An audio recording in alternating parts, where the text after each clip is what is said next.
आज के कार्यक्रम में मेरे साथ मंच पर उपस्थित छत्तीसगढ़ के लोकप्रिय और सफल मुख्यमंत्री श्रीमान विष्णुदेव साय जी, छत्तीसगढ़ के उप मुख्यमंत्री और गृह मंत्री श्री विजय शर्मा जी, श्री अरुण कुमार जी, प्रबंध निर्देशक भारत प्रकाशन डॉक्टर पूर्णेंदु सक्सेना जी, प्रांत संचालक जी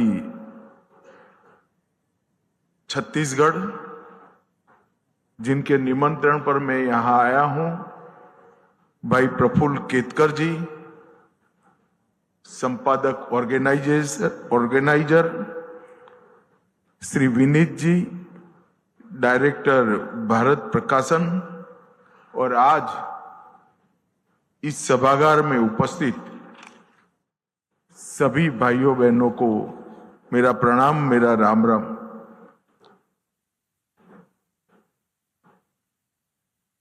ऑर्गेनाइजर हमेशा से अंग्रेजी पत्रकारिता के क्षेत्र में मूल भारत का विचार रखता आया, उस पर दृढ़ भी रहा और उसके अनेक आयामों को भारत की जनता के सामने रखने का काम ऑर्गेनाइजर ने किया है। और उसी कड़ी में आज Chhattisgarh 25 shifting the lens, security, prosperity और स्टेबिलिटी, एक कार्यक्रम की आज यहां पर परिसंवाद का आयोजन किया गया है। एक कोइंसिडेंट है कि अभी अभी यूरोपीय कमीशन की प्रेसिडेंट ने कहा, विश्व में जब भारत सफल होता है तो न केवल भारत पूरे विश्व को स्थिर, समृद्ध और सुरक्षित बनाने का काम अपने आप होता है। और यही विषय को सिक्योरिटी, प्रॉस्पेरिटी एंड स्टेबिलिटी, यही विषय को लेकर आज यहां पर चर्चा हो रही है। ये तीन शब्द एक प्रकार से किसी भी इकाई के लिए, किसी भी राष्ट्र के लिए, किसी भी राज्य के लिए बहुत महत्वपूर्ण है। और छत्तीसगढ़ जैसा राज्य जिसकी रचना आजादी के बाद हुई, इसका एक विशिष्ट परिप्रेक्ष्य भी है, उसके लिए और ज्यादा महत्वपूर्ण है। मैं इस पर बात करूंगा, परंतु जब छत्तीसगढ़ के लिए आंदोलन होता था, झारखंड के लिए आंदोलन होता था, उत्तराखंड के लिए आंदोलन होता था, तब इस देश के अंदर लंबे समय तक कांग्रेस की सरकारें चला करती थी। और ये कहा जाता है कि विपक्ष के पास कोई मुद्दा नहीं है, इसलिए अलग राज्य की रचना की बात करते हैं। किस तरह से इतने छोटे राज्य सस्टेन होंगे, किस प्रकार से वायबल होंगे, इनके विधानमंडलों में क्या इस प्रकार के लोग मिल पाएंगे जो राज्य को चला पाए, इनकी रेवेन्यू की व्यवस्था इस तरह से खड़ी हो पाएगी कि राज्य विकास की कर पाए। ऐसी कई प्रकार की कल्पनाओं को लेकर इसका इनकार किया जा सकता है। भैया यहां सारे लोग खड़े, मैं यहीं बैठकर बोलने वाला हूं, या तो आप एक कोने में आ जाइए या तो बैठ जाइए, सेट करके बैठ जाओ भाई, मैं यहीं रहने वाला हूं, तुम भी बैठ जाओ भाई। ऐसी अनेक प्रकार की चर्चाएं राज्य की रचना को नकारने के लिए की जाती थी। अब छत्तीसगढ़ का भोपाल से अंतर 500 किलोमीटर से ज्यादा है। अब भोपाल के अंदर इतने बड़े मध्य प्रदेश में एक कोने से कुछ आए हुए विधायक यहां की विकास की बात भी करते थे, तो परिवार में ढेर सारे बच्चे हो, इसमें एक आधा बच्चा रोता है, इस प्रकार का दृश्य खड़ा होता था। और विकास को पूर्णतः आगे नहीं बढ़ाया जा सकता। और मैं नहीं मानता उसमें उस वक्त के संयुक्त मध्य प्रदेश के मुख्यमंत्रियों का दोष होगा। भौगोलिक संरचना ही ऐसी थी कि कोई भी एक यूनिट इसको संभाल नहीं सकता है।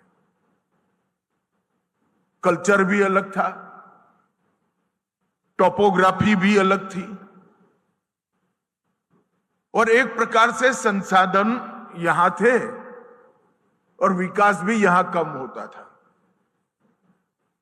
तो छत्तीसगढ़ के लिए दूर अन्याय की परिस्थिति थी और इसके खिलाफ समय से आंदोलन हो रहे थे। परंतु जब अटल बिहारी वाजपेयी इस देश के प्रधानमंत्री बने, तब इन्होंने निर्णय किया कि छोटे राज्यों का एक्सपेरिमेंट मात्र नहीं है, वहां की जनता की आकांक्षा की पूर्ति है और हमें रिस्क है तो भी ये रिस्क लेना पड़ेगा। और एक साथ झारखंड, उत्तराखंड और छत्तीसगढ़ के विभाजन का रचना का निर्णय किया गया। बिहार, उत्तर प्रदेश और मध्य प्रदेश का विभाजन हुआ और छत्तीसगढ़ का सृजन हुआ।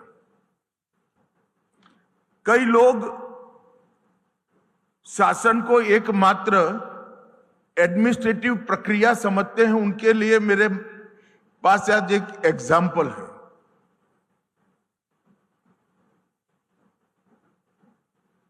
विगत 3 दशक के अंदर 2 उदाहरण हैं। एक, भारतीय जनता पार्टी की चुनी हुई सरकार के, एनडीए के चुनी हुई सरकार के प्रधानमंत्री थे अटल बिहारी वाजपेयी जी, और दूसरा यूपीए की चुनी हुई सरकार के प्रधानमंत्री थे डॉक्टर मनमोहन सिंह। और दोनों वक्त राज्यों का विभाजन हुआ।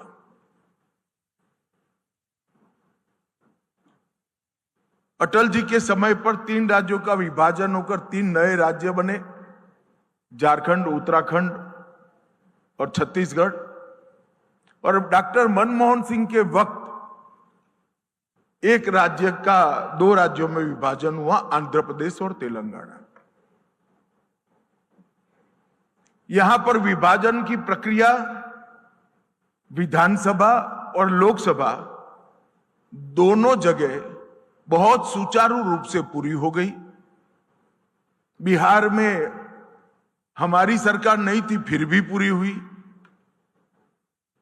और दोनों बने नए राज्यों के बीच में कहीं पर भी कोई मनमुटाव, बिखराव, खींचतानी, इस प्रकार का दृश्य खड़ा नहीं हुआ। आज मध्य प्रदेश और छत्तीसगढ़ भी 2 भाइयों की तरह देश के विकास में अपना योगदान दे रहे हैं। बिहार और झारखंड भी देश के विकास में अपना योगदान रहे हैं। और उत्तर प्रदेश और उत्तराखंड भी एक दूसरे के पूरक बने हुए नजर आते हैं। और दूसरा उदाहरण है आंध्र प्रदेश और तेलंगाना का विभाजन। लोकसभा के अंदर सारे आंध्र प्रदेश के संसद सदस्यों को बाहर रखकर कानून पारित करना पड़ा। और इतनी कटुता हो गई दोनों राज्यों के अंदर कि वो धुलते 1 दशक से भी ज्यादा समय चला गया। मेरा ही मंत्रालय वो एक्ट का एक प्रकार से देखभाल का काम करता है। आज भी कई सारे डिस्प्यूट आंध्र और तेलंगाना के बीच में अनरिजॉल्व पड़े हुए हैं। जो कहते हैं कि राज्य चलाना सिर्फ एडमिनिस्ट्रेटिव प्रक्रिया है, आइडियोलॉजी की प्रक्रिया नहीं है, आइडियोलॉजी का कोई महत्व नहीं है, उनको मैं उदाहरण देता हूं, उनको कहना चाहता हूं, अगर भारतीय जनता पार्टी और हमारे विचार परिवार से निकले हुए कोई व्यक्ति एक काम करते हैं तो इतना अच्छा होता है, और जो एडमिनिस्ट्रेटिव तरीके से काम करते हैं तो आंध्र और तेलंगाना जैसी कटुता हो जाती है।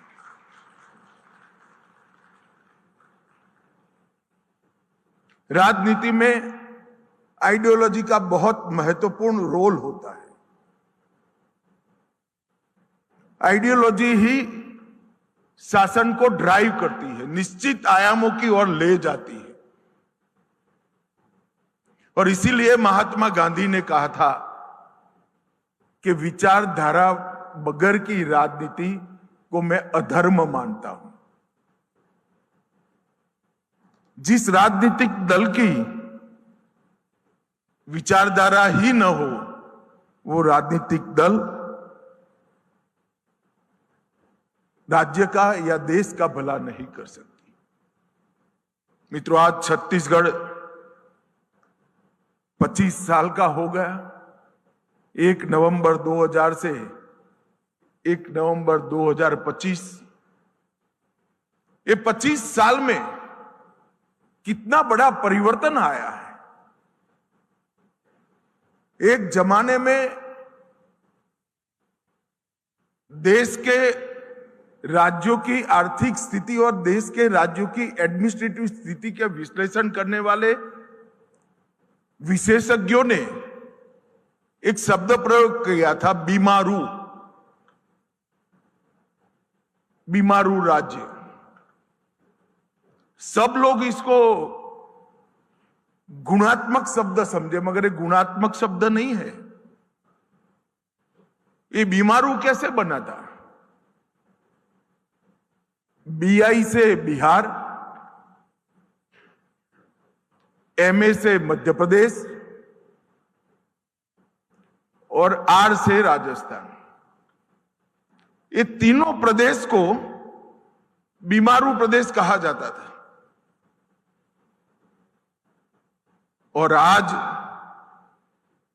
वो मध्य प्रदेश और छत्तीसगढ़ दोनों, और U से उत्तर प्रदेश था। मध्य प्रदेश और छत्तीसगढ़ दोनों, उत्तर प्रदेश और उत्तराखंड दोनों, राजस्थान और बिहार, ये सभी राज्य बीमारू से बाहर आकर विकसित राज्य बनने की कगार पर आकर खड़े हैं। कोई बड़ा समय नहीं है। इनको बीमारू बनने में जितना समय लगा था उतना भी उभरने में नहीं लगा। और उसका बहुत बड़ा कारण है कि लंबे समय तक यहां भारतीय जनता पार्टी की सरकारें बनी और विकास का दौर शुरू। यह भी आइडियोलॉजी से जुड़ी हुई चीज है। मैं इस देश के सभी आंकड़ों के पंडितों को कहना चाहता हूं, कभी ना कभी आपने एक सच्चा विश्लेषण देश के विद्यार्थियों के सामने और देश के आंकड़ों के पंडित के सामने रखना पड़ेगा, क्योंकि इस देश को आजाद हुए और संविधान को स्वीकार करे हुए 75 से ज्यादा साल हो गए, और 3 आइडियोलॉजी की सरकारें कमोबेश सब जगह रही, लंबे समय तक रही। कांग्रेस की तो रही ही रही, अब भारतीय जनता पार्टी की भी रही और कम्युनिस्टों की भी रही। तीनों के कालखंड आपके पास उपलब्ध है, और तीनों के कालखंड में वो राज्यों में क्या परिवर्तन आया है वो भी उपलब्ध है। क्या ये प्रामाणिक नहीं होगा कि इरिस्पेक्टिव ऑफ आइडियोलॉजी सभी अंकशास्त्रियों ने ये तीनों आइडियोलॉजी के तहत चली हुई सरकारों के स्टैटिस्टिक का कंपैरेटिव डेटा इस देश की जनता के सामने रखना पड़े। मैं इसका अभ्यास कर चुका हूं। मैं बताता हूं, तीनों आइडियोलॉजी में सबसे ज्यादा अच्छा परफॉर्मेंस भारतीय जनता पार्टी ने किया है, इसको कोई इनकार नहीं। सुशासन और शासन के अनेक प्रकार के मानांक घड़ने का काम भारतीय जनता पार्टी ने कहा है। और मित्रों, आज छत्तीसगढ़ ही उसका उदाहरण है। 25 साल पहले जब छत्तीसगढ़ बना तो माओवाद से ग्रसित राज्य माना जाता था। 25 साल में से करीब करीब 18 साल भारतीय जनता पार्टी की सरकार रही, 7 साल कांग्रेस की सरकार रही, और 25 साल के बाद मुड़कर देखते हैं तो बीमारू राज्य विकसित राज्य बनने के कगार पर है और माओवाद का नामो निशान समाप्त होने के कगार पर। एक गुणात्मक परिवर्तन छत्तीसगढ़ में जो आया है वो आइडियोलॉजी के आधार पर चलने वाली भारतीय जनता पार्टी की सरकार ने लाया है। मैं आंकड़े भी जरूर देना चाहूंगा, बाद में दूंगा, मगर सबसे पहले मैं ऑर्गेनाइजर को अभिनंदन देना चाहता हूं कि Chhattisgarh at 25 shifting the lens, ये पुस्तक के अंदर इसको, ये यात्रा को, जर्नी को उजागर करने वाले कुछ लेखों का संग्रह कर उसको प्रकाशित किया गया है। ऑर्गेनाइजर ने हमेशा आइडियोलॉजी के आधार पर उचित और संयमित इंटरवेंशन देश के पत्रकारिता जगत में इश्यू पर किए हैं। और मैं मानता हूं कि पत्रकारिता का धर्म है कि विचार को डरे बगैर निर्भीक रूप से रखना। ऑर्गेनाइजर हम सब जानते हैं संघ से जुड़ा हुआ संस्था है, भारत प्रकाशन। अब दीनदयाल जी ने ही शुरू किया, अडवाणी जी, मलकानी जी, ये सब ऑर्गेनाइजर में कभी ना कभी मुख्य रोल में रहे, संपादक भी रहे। संघ भारतीय जनसंघ और भारतीय जनता पार्टी का जो आइडियोलॉजिकल बेस है, इसके आधार पर देश की समस्याओं के प्रति अपना दृष्टिकोण, और जैसा मैंने कहा, एक संयम पूर्ण विवेकी हस्तक्षेप करने का काम हमेशा ऑर्गेनाइजर ने किया। और मैं मानता हूं कि निर्भीकता ऑर्गेनाइजर ने कभी नहीं छोड़ी। जब हमारी आइडियोलॉजी की स्वीकृति दूरबीन लेकर ढूंढनी पड़ती थी, तब भी ऑर्गेनाइजर ये कह रहा है, और कश्मीर से कन्याकुमारी और गुजरात से कामाख्या तक सब जगह हमारी आइडियोलॉजी की स्वीकृति आ गई है, तब भी ऑर्गेनाइजर ये कह रहा है। आज तो कहना बड़ा सरल है, मगर आज तक पहुंचने के पहले इसी विचारधारा का मजाक भी उड़ाया गया, इसको इग्नोर भी किया गया और इसका विरोध भी किया गया। तो मजाक उड़ाने का एक कालखंड, इसको इग्नोर करने का एक कालखंड, और विरोध करने के कालखंड में ऑर्गेनाइजर दृढ़ता के साथ विचारधारा का दृष्टिकोण रखने से कभी नहीं डरा। और यही निर्भीक पत्रकारिता का उदाहरण होता है। अभी मुझे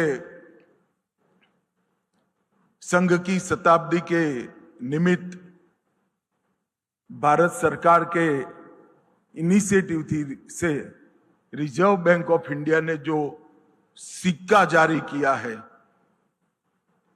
इस सिक्के का एक प्रति स्वागत के वक्त दिया गया।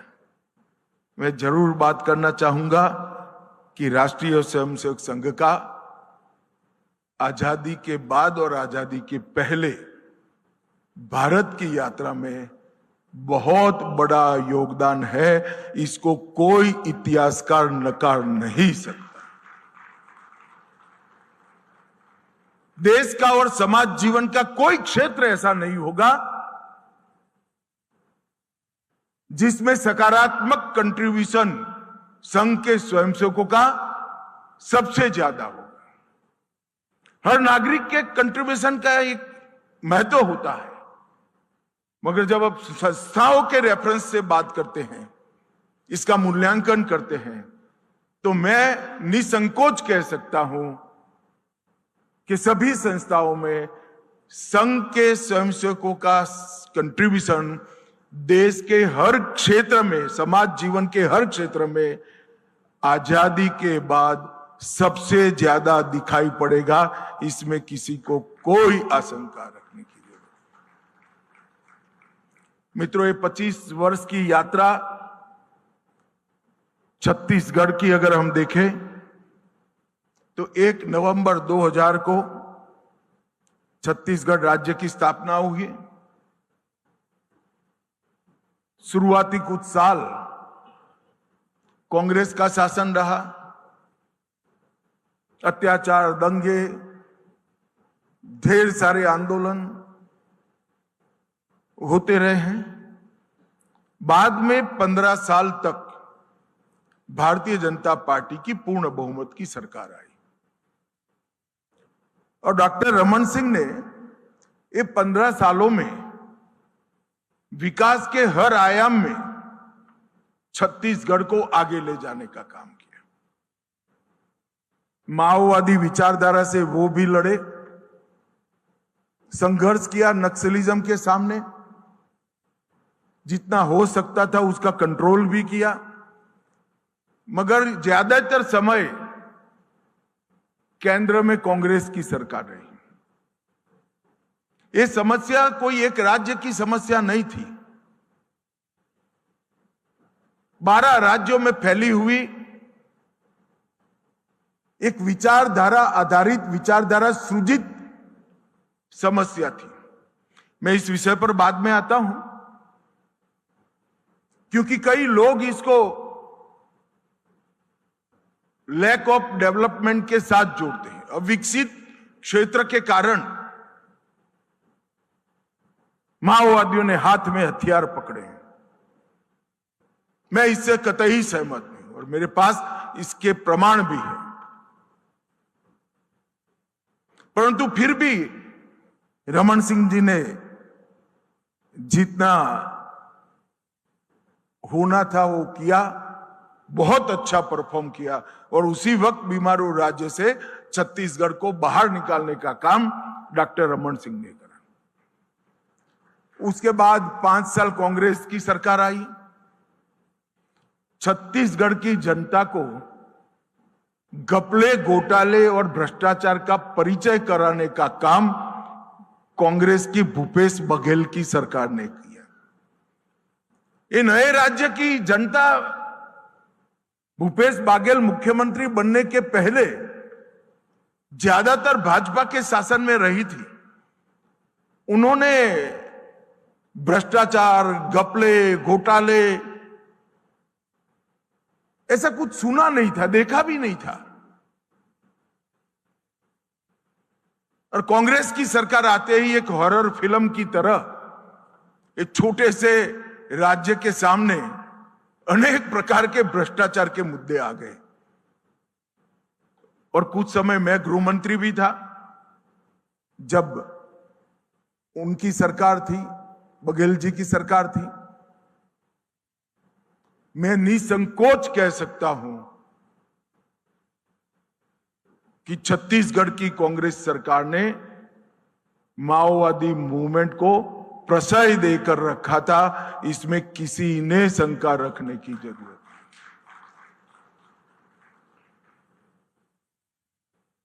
जिनके हाथ में हथियार है उसको शासन भला कैसे प्रश्रय दे सकता है, कैसे आसरा दे सकता है? मैं आज भी नहीं समझ पाता, उसका कारण भी नहीं समझ पाता। मगर छत्तीसगढ़ का जो विकास का काम रमन सिंह जी ने चालू किया था, माओवाद को कंट्रोल करने का काम रमन सिंह जी ने चालू किया था, वो एक प्रकार से 5 साल तक खटाई में पड़ गया।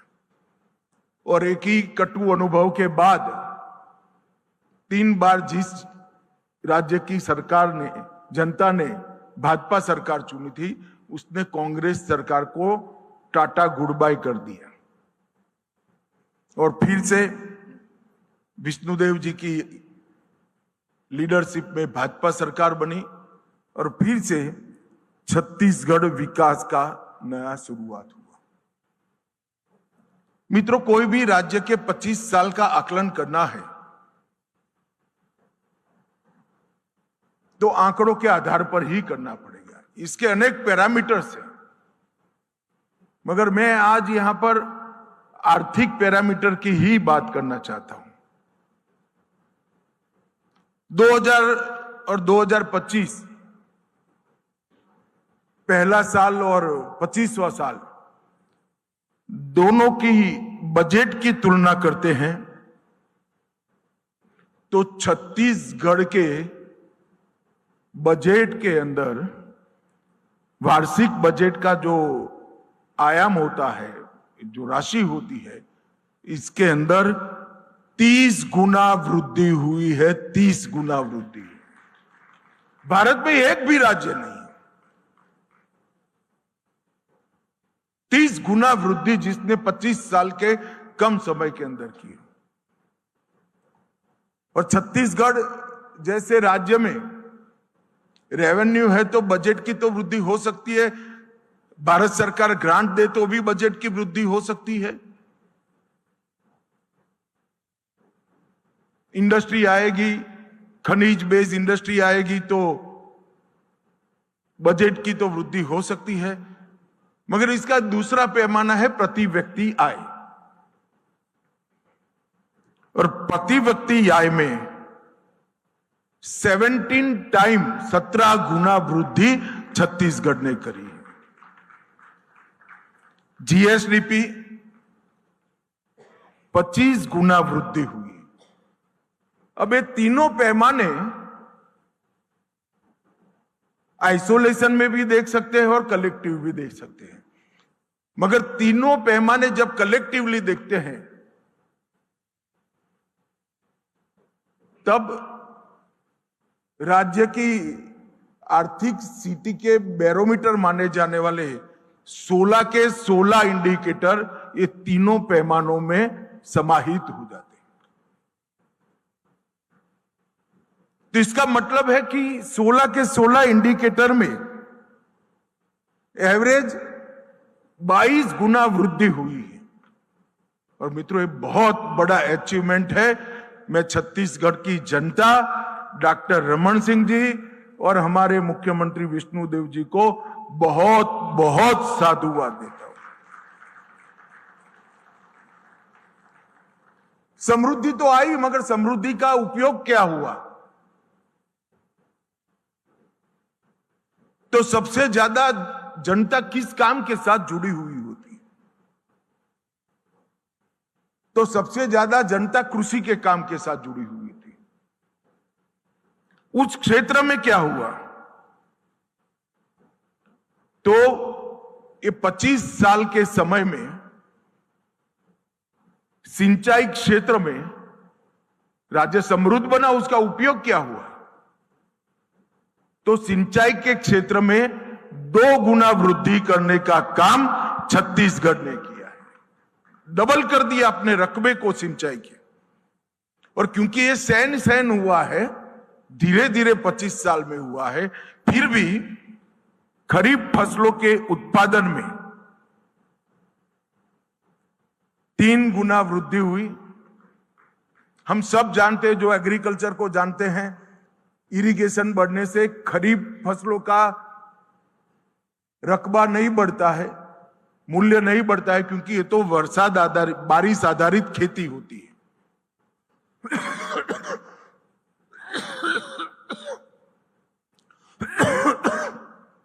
वो आप इरिगेशन करो या ना करो, होती ही है। मगर असली कसौटी तो रबी फसल का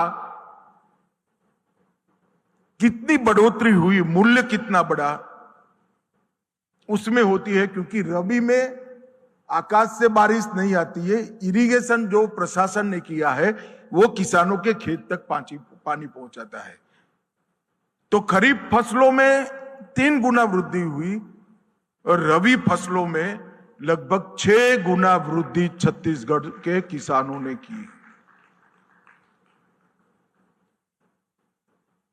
तो खदानों से योग्य उपयोग से बढ़ी हुई समृद्धि, इसका उपयोग राज्य के बजट के सभी प्रकार के जीडीपी के मानांकों को बढ़ाने में हुआ। फिर प्रति व्यक्ति आय भी बढ़ी, मगर व्यक्ति के आरोग्य का भी ध्यान प्रशासन ने रखना चाहिए। जिला अस्पताल पहले 7 थे, आज जिला अस्पताल 30 हो चुके हैं। 7 से 30 की यात्रा पूरी की। मेडिकल कॉलेज 1 था, आज 16 मेडिकल कॉलेज छत्तीसगढ़ में हो चुके हैं। आंगनवाड़ी भवनों में 18 गुना वृद्धि हुई। बच्चों को पढ़ने की आदत डालते हैं तभी निरक्षरों की फौज कम होती है। आंगनवाड़ी भवन में 18 गुना वृद्धि देश के एक भी राज्य में 25 साल में नहीं हुई है, हमारे छत्तीसगढ़ में हुई है। पहले कुपोषण के कारण 61 जो कुपोषण से मृत्यु का दर था वो 61 था, अब वो घटकर 15 हो गया।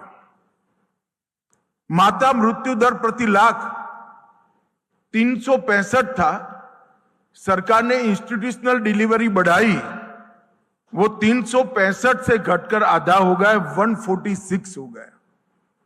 और शिशु मृत्यु दर 79 था, जन्म के साथ ही शिशु की मृत्यु होती है, वो घटकर 79 से घटकर 37 हो गया। और ये दर तब है जब बहुत बड़ा क्षेत्र माओवादियों के कब्जे में था। वहां पीएचसी नहीं बना सकते, सीएचसी नहीं बना सकते, आंगनवाड़ी नहीं बना सकते, प्राथमिक स्कूल जलाकर रख दिए थे। कांग्रेस एंड कंपनी इसको जस्टिफाइड कर रही है। क्या भला किया आपने ट्राइबल्स का? एक नई पीढ़ी निरक्षरों की खड़ी कर दी। 25 साल मतलब राष्ट्र के दृष्टिकोण से 2.5 पीढ़ी होता है। मगर अब एक ग्रोथ और भी बढ़ने वाला है, क्योंकि ये क्षेत्र जो है माओवाद से मुक्त हो गया। साक्षरता का दर 65% से बढ़कर 80% हुआ। एकलव्य आवासीय विद्यालय एक भी नहीं था, 75 हुए। और छात्रावास में बच्चों को पढ़ने की संख्या में भी 3 गुना वृद्धि हो गई। राष्ट्रीय राजमार्ग में 2 गुना वृद्धि हुई। ग्रामीण सड़क में 98 टाइम फिर से देश भर में छत्तीसगढ़ ने रिकॉर्ड किए, 98 टाइम वृद्धि हुई है। और निवेश जो है उसमें 300 गुना वृद्धि छत्तीसगढ़ ने दर्ज की है। कई सारे उत्पादन में कोयला, टीन, लोह अयस्क, चूना का पत्थर, बॉक्साइट, ये सब में 1 से 5 में आ गए। आज लगभग 7.5% ग्रोथ रेट के साथ छत्तीसगढ़ आगे बढ़ रहा है। छत्तीसगढ़ जैसे राज्य के लिए 7.5% का ग्रोथ रेट अकल्पनीय है, क्योंकि सेवा के क्षेत्र में इनका जिस प्रकार के सिचुएशन से छत्तीसगढ़ गुजर रहा था, सेवा का योगदान उनके ग्रोथ रेट में बहुत कम है। मगर फिर भी कृषि क्षेत्र में 17% की वृद्धि, उद्योग के क्षेत्र में 48% की वृद्धि और सेवा के क्षेत्र में 35% वृद्धि छत्तीसगढ़ ने दर्ज की है। आदिवासी कल्याण के लिए भी ढेर सारे विकास के काम किए गए। मैं इसकी बारीकी में जाना नहीं चाहता, परंतु एक वाक्य में मैं इसको समराइज करना चाहता हूं कि ट्राइबल कल्याण के लिए देश भर की सरकारों में सबसे अच्छा काम किसी ने किया है तो ये 25 साल में छत्तीसगढ़ सरकार ने किया है। ये निर्विवादित बात।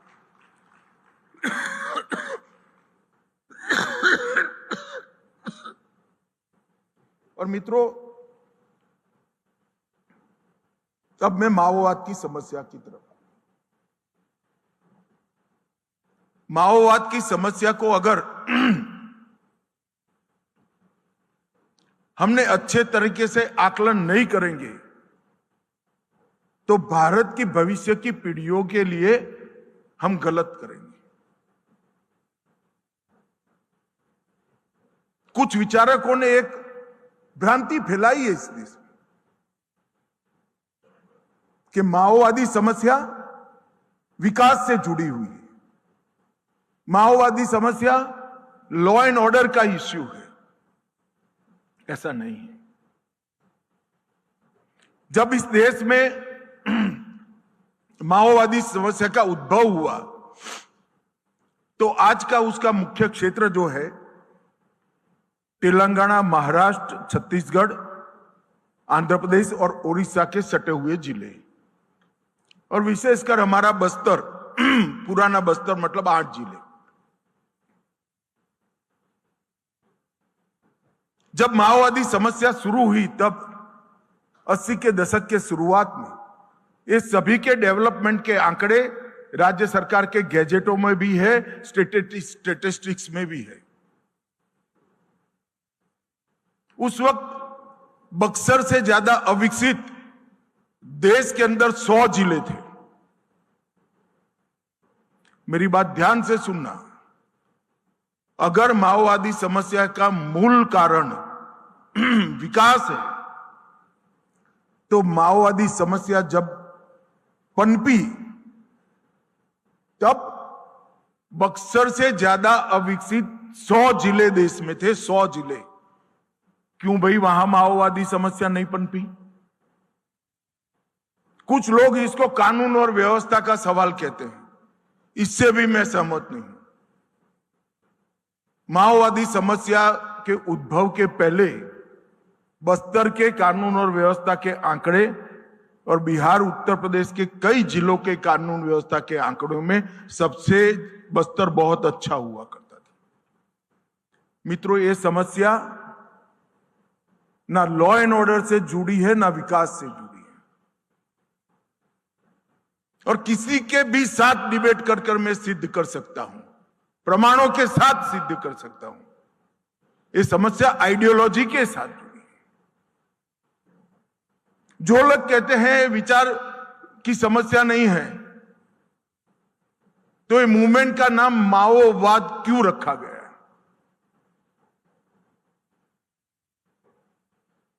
क्योंकि ये विचारधारा के अंदर ही समस्या का समाधान बंदूक से निकलता है। ये विचार है जो भारतीय संविधान का स्पिरिट नहीं है। हर समस्या का समाधान लोकतंत्र और डिबेट से निकलता है। वो हमारे संविधान का स्पिरिट है। और उन्होंने गरीब अबूझ आदिवासी युवा बच्चों को हाथ में हथियार पकड़ा दिए और किया क्या? तिरुपति से पशुपतिनाथ का रेड कॉरिडोर का नारा दे दिया और 4-4.5 दशक तक इस क्षेत्र के विकास पर नाग बनकर फंड फैलाकर वो बैठे रहे। मुझे कहने में कोई आपत्ति नहीं है, अगर बस्तर माओवादी समस्या से पीड़ित न होता तो इतने संसाधन पड़े हैं कि देश का सबसे विकसित जिला होता। और मुझे मालूम है मेरे स्टेटमेंट से कई सारे लोग असहमत होने वाले हैं। मैं उनको अभी भी कहने वाला हूं कि 10 साल के बाद बस्तर को देख लेना, देश का सबसे विकसित ट्राइबल जिला हमारा बक्सर का क्षेत्र बनने वाला है।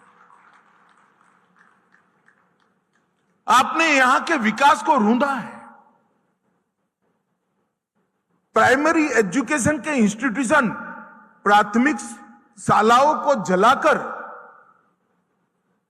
आप उनको विकसित करेंगे। आपने 2 नए जनरेशन अनपढ़ों के खड़े कर दिए। सारे पीएचसी सीएचसी बंद कराकर आप इनका भला कर रहे हो।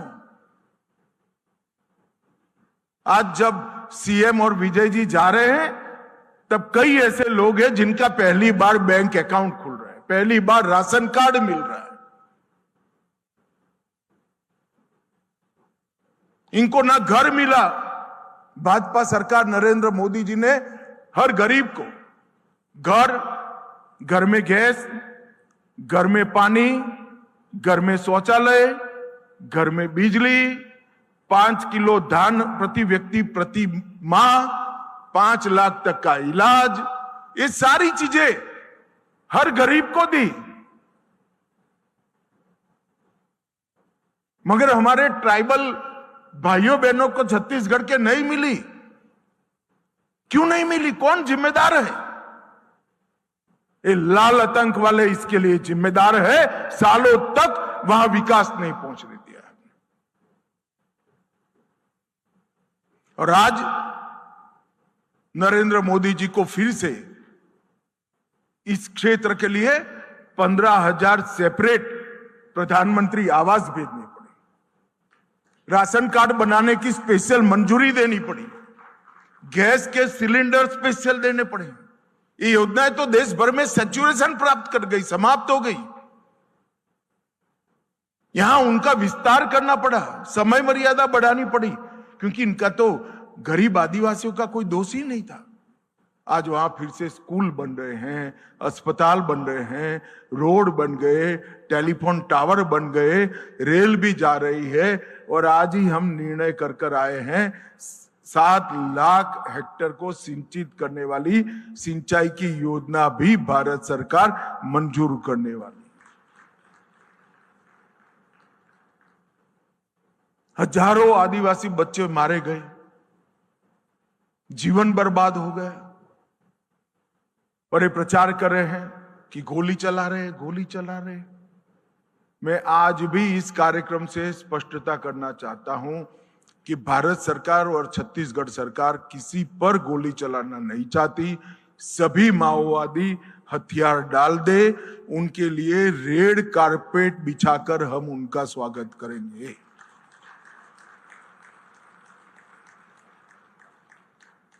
और जो बच्चियां हाथ में बंदूक लेकर खड़ी है, उनको तो मैं 2 हाथ जोड़कर विनती करता हूं कि आप तो जरूर सरेंडर कर जाइए। आपके लिए आगे बहुत अच्छा जीवन आपकी राह देखकर खड़ा है। हम किसी को मारना नहीं चाहते, मगर जब आप हाथ में बंदूक लेकर किसी को मारते हो तो इसकी रक्षा करने की जिम्मेदारी शासन की है, छत्तीसगढ़ शासन की भी है और भारत सरकार की भी।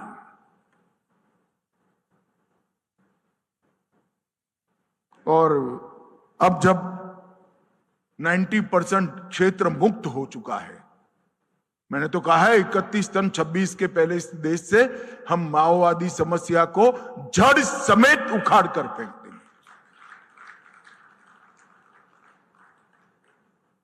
मगर ये जो आइडियोलॉजी है, ये विचारधारा जो है, वो विचारधारा को देश की जनता ने जानना चाहिए। जहां कम्युनिस्ट शासन में रहे वहां विकास नहीं कर पाए, और जहां ट्राइबल का कल्याण की बात कर कर हथियार पकड़ा दिए, वहां भी अंधकार फैला दिए। ये विचारधारा ही विनाश की द्योतक विचारधारा है, और बहुत इमीडिएट रिक्वायरमेंट है देश की कि विचारधारा से निजात पा ले देश।